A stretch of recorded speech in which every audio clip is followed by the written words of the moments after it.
Hello everyone, back for another lesson. We're going to go over some more guitar techniques. We're going to be using the song Surrounded, Fight My Battles, as the example. And more specifically, we're looking at the pre-chorus section. In a previous lesson, we looked at the verses. So this will steal a tip from the verse, but we're going to add a lot more. There's a lot going on here, so I'm making it a separate video. Anyways, in the pre-chorus, let's go ahead and listen to the song, and this is what the pre-chorus sounds like.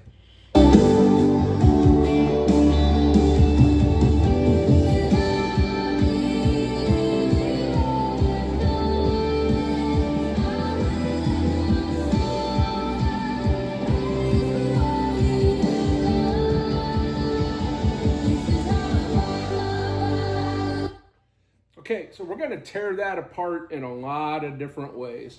First of all, let's look at just the chord chart. Just the chord chart only, and we'll play those chords maybe in a fashion that we've played them in the past. So I see this G over B chord. We're going to talk about that in more detail, but for now, let's just call it a G chord. So it's G to a C chord,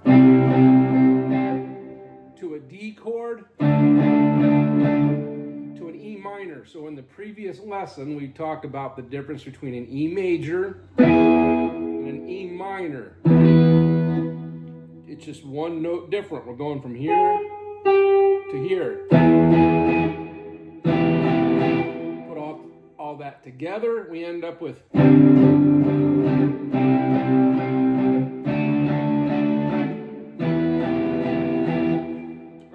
I've already made some assumptions. There's a lot of ways to play the D chord and the E chord. Again, D you can play down here, E minor you can play up here.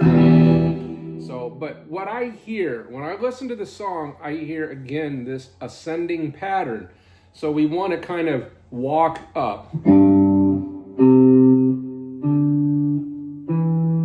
that just builds energy in that section as we get ready for a big chorus. So, all right, the first thing I want to address is this, I'm going to call it a slash chord, G over B. So this is this is how you hold an open G chord. And the notes in that chord are a G, a B, and a D, okay? So this G over B, it means that the B note is in the chord, but we're going to make it the bass or primary note. So instead of playing the G as the bass note, we're going to play the B as the bass note. Okay, very subtle difference, but it'll make a lot more sense here in a minute. So you can continue to hold the chord normally, right?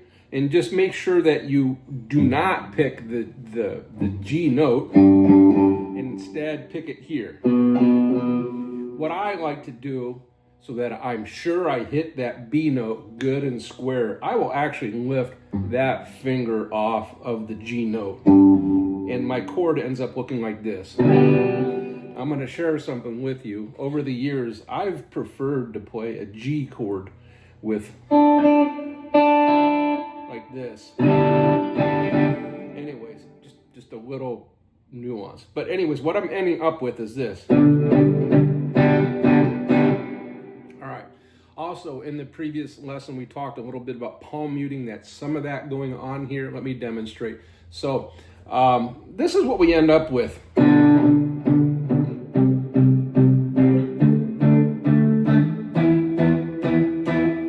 Notice the difference. Instead of this on the bass line,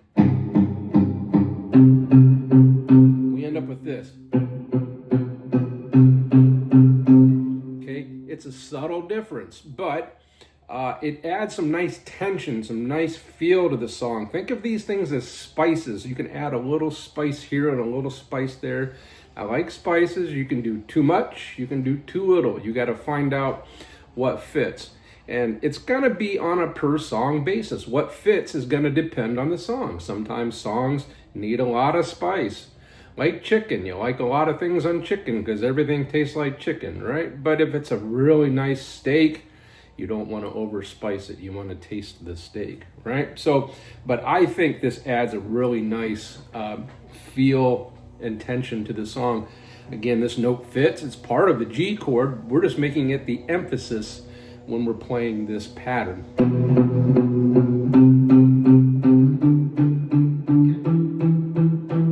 Okay, so that addresses that G over B chord. It just means instead of making the G the bass note, the B is the bass note. And the reason for that, we just want that walking, it's called a walking bass line. The second thing I want to address is, or the next thing I should say is really, anyways, the next thing I want to address is I want to get into picking notes out of chords instead of just this monotonous.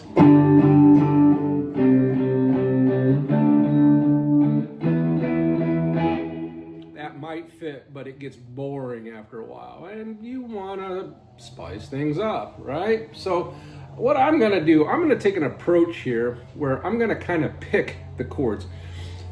Instead of just 1, 2, 3, 4, 1, 2, 3, 4, I'm gonna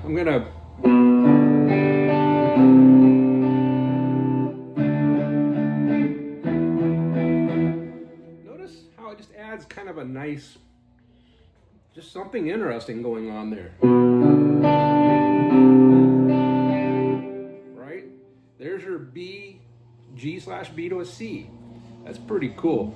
All right, and then we got the D and the E. Now you notice when I do this, I'm staying pretty much in the same area. I'm just moving a couple fingers around. I can make the change pretty quick. When I jump here, there's a little bit of a hitch. So I wonder, is there a way to play this D chord so we don't have this big jump? Well, absolutely there is, right? So this is the G over B.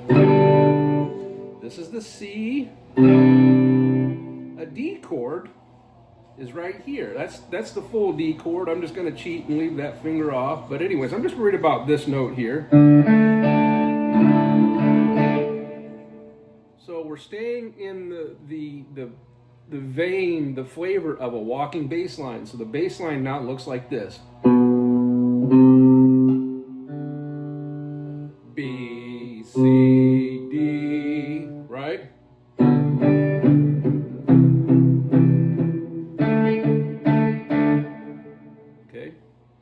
Now the last thing we're going to add is this E minor. Again, we've been playing the E minor up here. It's a big jump.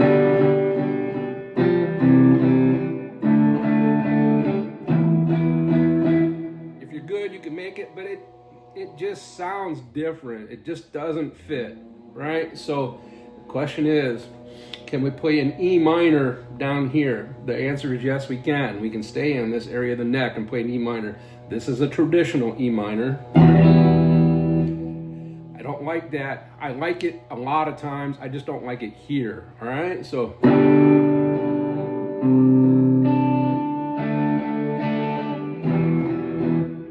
we kind of lost that ascending bass line, right?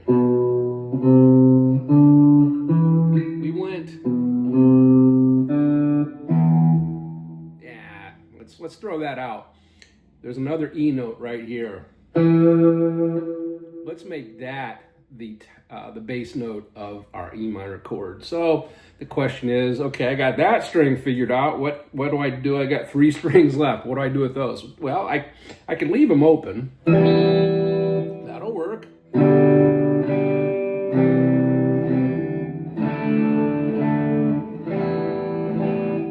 Okay. I'm going to play an alternate chord here. It's got a name, but we won't worry about that yet. But what I'm doing is all the movement I'm doing is the bass line, and I want to capture that walking bass line. That's what I hear when I listen to this section of the song. I hear that walking bass line, but then I also like something that's a little sweet and it's a little stable. So we got one part that's moving and another part that's not. And what I mean by that is I'm going to constantly play these 2 notes. Those won't change. So it just so happens this note works well with all 4 of those chords. So watch. So this, you're going to see, I'm going to play this note every chord. These bass notes are what's changing. All right, so we end up with this.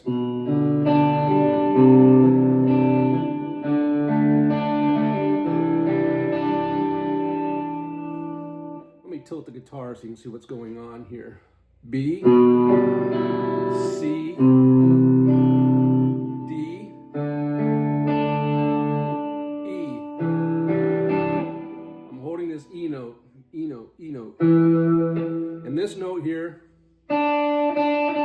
turns out that's a D note on the B string. It's just never changed, right? So we end up with something very interesting. We got a moving part, we got a part that's not moving, we got some, just a really nice chimey thing going on.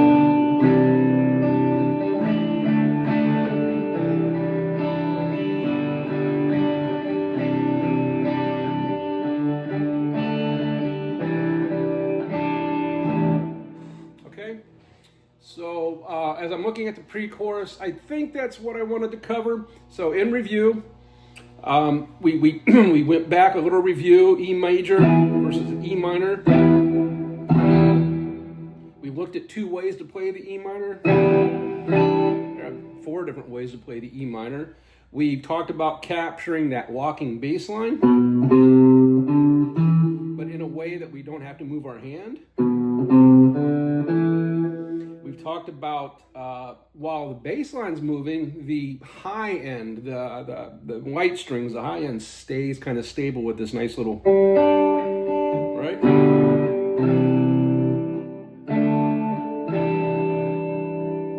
Okay, we've also talked about staying in position to make things easier. So a lot going on there, a lot to digest. That works on this song. But I tell you, you're going to see this in a lot of worship songs. This is a very common chord progression, very common techniques. You use it here, you're going to find a dozen other songs where these techniques will work, where you've got walking bass lines, you've got what are called slash chords, like a G over B, an A with a C sharp is to a D is very common. Right? So, that's the beauty of this. You learn a trick here, and then you can use that same trick. You put it in your bag of tricks, and that bag of tricks gets bigger, but then you're going to take that trick and apply it to song after song after song. So hope that was helpful.